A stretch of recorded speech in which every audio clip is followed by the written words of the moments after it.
제8화 뽕나무집도 못 피한 세금. 저 누상촌은 가구 수가 300호 정도 되는 작은 역참에 불과했지만 봄, 가을로 북에서 남으로 남에서 북으로 오가는 수많은 나그네가 이곳의 숙소에 나귀를 메었으므로 술을 파는 주점도 있고 해묵은 호궁을 켜는 촌스러운 기녀들도 있어서 꽤나 번화했다. 이곳은 또한 태수 유언의 영지 내였으며 교위 추정이라는 대간이 관할을 두고 다스리고 있었으나 근년들어 세상이 소란하고 황건적이 날뛰는 통에 위협을 받고 있었다. 누상촌도 예외 없이 저녁 때가 되면 해가 밝을 때부터 마을 변두리의 성문을 굳게 닫고 나그네는 물론 그 주민의 왕래를 일절 금했다. 성의 쇠문이 닫히는 시각은 대륙 서쪽에 새파란 해가 지기 시작할 무렵으로 망루의 관리가 6번 북을 치는 것이 신호였다. 그래서 이 근방 주민들은 그 문을 육고문이라고 불렀는데 오늘 역시 붉은 석양이 쇠문에 들이올 무렵 망루의 북이 또다시 둘, 셋, 넷 하며 울리기 시작했다. 기다려 주십시오. 기다려 주십시오. 저편에서 나귀를 몰아 달려온 한 나그네는 하마터면 한 발짝 차이로 하룻밤을 성문 밖에서 지새울 뻔했기에 손을 흔들며 달려왔다. 마지막 북소리가 울리려는 찰나 가까스로 성문에 도착하여 부탁드립니다. 통행을 허락해 주십시오. 하고 나귀에서 내려 정해진 절차대로 관문 조사를 받았다. 관리가 나그네의 얼굴을 보더니 어라 너 유비 아니냐? 라고 말했다. 유비는 이 누상촌의 주민이었기에 서로 얼굴을 알고 지냈다. 예, 지금 여행지에서 막 돌아왔습니다. 너라면 얼굴이 통행증이나 다름없으니 따로 조사할 필요는 없지만 대체 어디 갔다 온 거냐? 이번 여정은 왜 이렇게 길었냐? 예, 늘 하던 장사였는데 근래 어디를 가나 황건적들이 횡행해서 마음대로 장사도 못했습니다. 그렇겠지. 관문을 통과하는 나그네도 매일 줄어들고 있다. 자, 어서 들어가거라. 고맙습니다. 다시 나귀에 오르려 하자. 아, 참, 자네 어머님이 말이다. 관문까지 자주 오셨어. 오늘 또 아들은 돌아오지 않았습니까? 오늘 또 유비는 지나가지 않았습니까? 하고 저녁마다 물으시더니 요 근래 모습이 보이지 않는다 했더니 알아 누우셨단다. 어서 빨리 가서 얼굴을 보여드려라. 예? 그럼 어머니께서 제가 집을 비운 사이에 병이 나서 누워 계신단 말입니까? 유비는 갑자기 가슴이 철렁하여 나귀를 재촉해 관문에서 성 안으로 달려갔다. 오랜만에 보는 마을의 저녁 어스름에도 눈길 한번 주지 않고 그는 나귀를 집으로 향했다. 폭이 좁고 짧은 역참 마을은 금세 끊기고 길은 다시 한가로운 전원으로 접어든다. 완만한 시냇물이 흐르는 개울 옆에 논이 있다. 가을이라 마을 사람들은 이미 벼 수확을 시작하고 있었다. 그리고 곳곳에 보이는 농가 쪽으로 그림자를 길게 한 농부도 물소의 그림자도 돌아가고 있다. 아, 우리 집이 보인다. 유비는 나가기 위해서 손으로 해를 가렸다. 해지는 올 속에 검게 점처럼 보이는 하나의 지붕과 멀리서 보면 마치 거대한 수레 덮개처럼 보이는 뽕나무, 유비가 태어난 집이었다.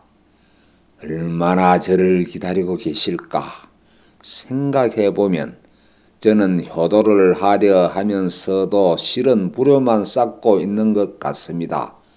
어머니, 죄송합니다. 그의 마음을 아는 듯 나기도 발걸음을 재촉하여 이윽고 그리운 뽕나무 고목 아래까지 다다랐다. 이 뽕나무 거목은 몇백 년을 묵었는지 마을의 노인들도 이 뽕나무의 나이를 아는 이가 없었다. 신발이나 돗자리를 만드는 유비의 집이라고 물으면 아, 저 뽕나무 집이요 하고 가리킬 정도로 그 나무는 마을 어디에서나 보였다. 노인들이 말하기를 누상촌이라는 지명도 이 뽕나무가 무성할 때 마치 푸른 아주 높고 큰 정자처럼 보이기 때문에 이 나무에서 유래한 마을 이름일지도 모른다 라고 했다. 어찌 되었든 유비는 지금 막 돌아온 집 뒤뜰에 나귀를 매자마자 어머니, 지금 돌아왔습니다. 현덕입니다. 현덕이요.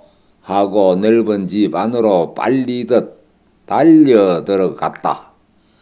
오래된 가문이라 집은 크지만 변변한 물건은 하나도 없었고 안뜰은 신발을 엮거나 돗자리를 짜는 작업장이 되어 있었다. 그곳마저도 유비가 집을 비운 사이에는 직공이 다니지 않아 황폐해져 있었다. 어라? 어떻게 된 거지? 불도 켜져 있지 않잖아. 그는 몸종 할머니와 하인의 이름을 불렀다.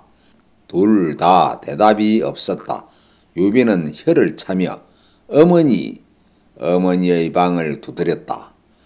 비야 하고 달려 나와 맞이해 줄 것이라 생각했던 어머니의 모습도 보이지 않았다. 아니, 어머니 방에 딱 하나 있던 장롱도 침대도 보이지 않았다. 어떻게 된 거지? 멍하니 가슴 설렘을 안고 서 있는데 어두운 안뜰 쪽에서 덜커덩 하고 돗자리 쪼는 소리가 들려왔다.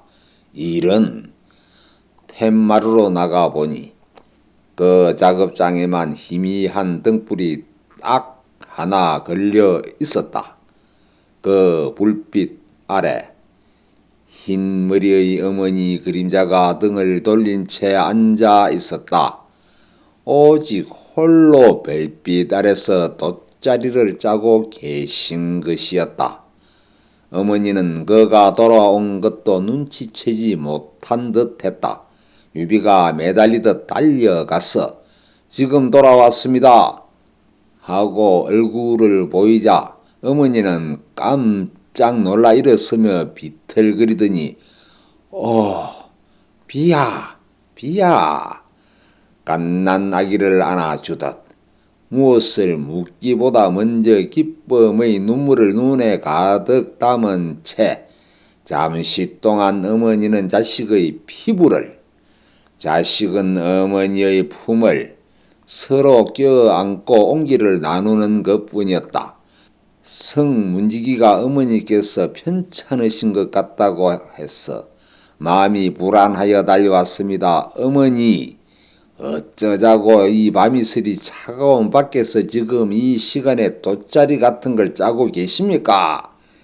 병이라니. 성문지기는 그렇게 말했을 수도 있겠구나. 매일같이 가문까지 너가 돌아오는가를 보러 갔던 내가 한 열흘 정도는 못 갔으니까. 그럼 병은 아니시군요. 병 같은 건 앓고 있을 수가 없단다. 비야. 하고 어머니는 말했다. 침대도 장롱도 없던데 유비가 묻자 세금 징수원이 와서 가져가 버렸단다. 황건적을 토벌하기 위해 해마다 군비가 늘어나서 올해는 터무니없이 세금이 올라서 너가 준비해둔 것만으로는 모자랄 정도가 되었단다. 할머니는 안 보이는데 할머니는 어떻게 되었습니까? 아들이 황건적 무리에 들어갔다는 의심으로 잡혀갔다. 젊은 하인은요? 군대로 징발되어 갔단다. 아, 죄송합니다 어머니. 유비는 어머니의 발밑에 엎드려 사죄했다. 아무리 사과하고 또 사과해도 부족할 만큼 유비는 어머니에게 죄송한 마음이었다.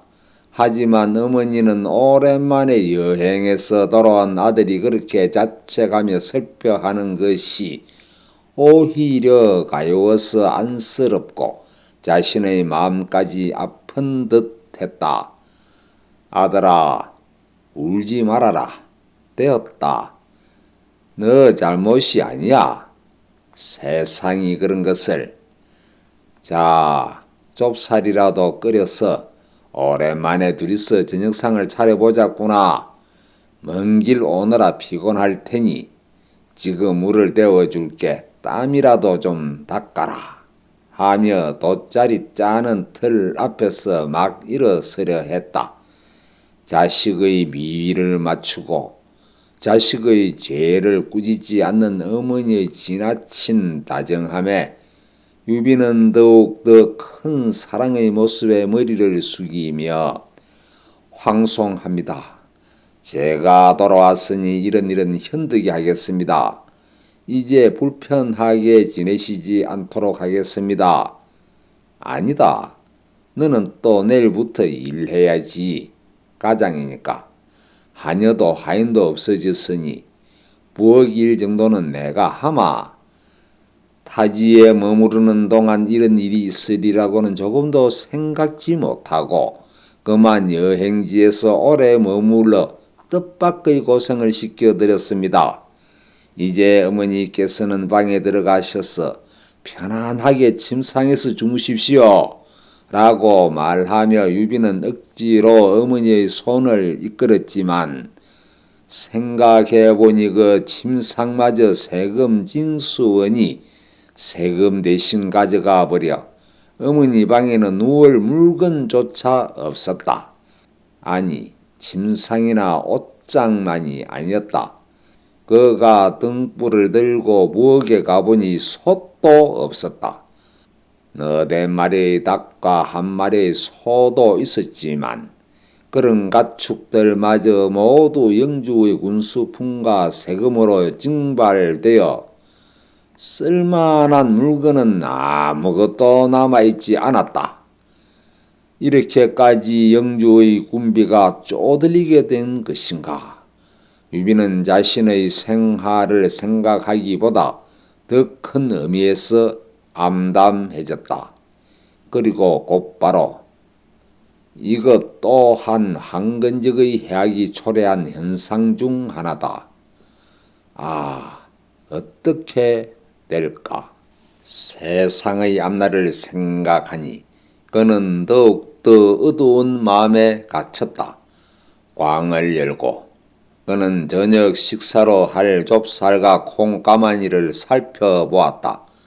놀랍게도 그 안에 어느 정도 비축해 두었던 곡물과 마른 고기도 천장에 매달아 두었던 말린 시래기마저도 깨끗하게 사라져버린 것이었다. 더 이상 어머니께 물을 필요도 없다고 생각하며 그는 그 자리에서 또다시 망연자실했다. 그러자 억지로 방에 모셔 쉬게 했던 어머니가 방 안에서 무언가 작은 소리를 내고 있었다. 가보니 마룻바닥을 들어 올리고 흙 속의 단지에서 아주 적은 좁쌀과 음식을 꺼내고 계셨다. 그런 곳에 유비의 목소리에 그녀는 돌아보며 초라한 자신을 비웃는 듯 조금 숨겨두었단다. 살아가는데 필요한 것이 없으면 곤란하니까 세상은 급변하고 있다. 이것은 이제 보통 일이 아니다. 수많은 인간이 살아서나 굶주림에 시달리고 있다. 그 반면 일부 황건적은 그들의 피를 마시고 살을 먹으며 부당한 부귀와 악랄한 영화를 마음껏 누리고 있는 것이다. 아들아, 등불을 가지고 오너라. 좁쌀이 다 익었다. 차는 없지만 둘이서 먹으면 맛있을 거다. 이었고 늙은 어머니는 가난한 식탁에서 아들을 부르고 있었다.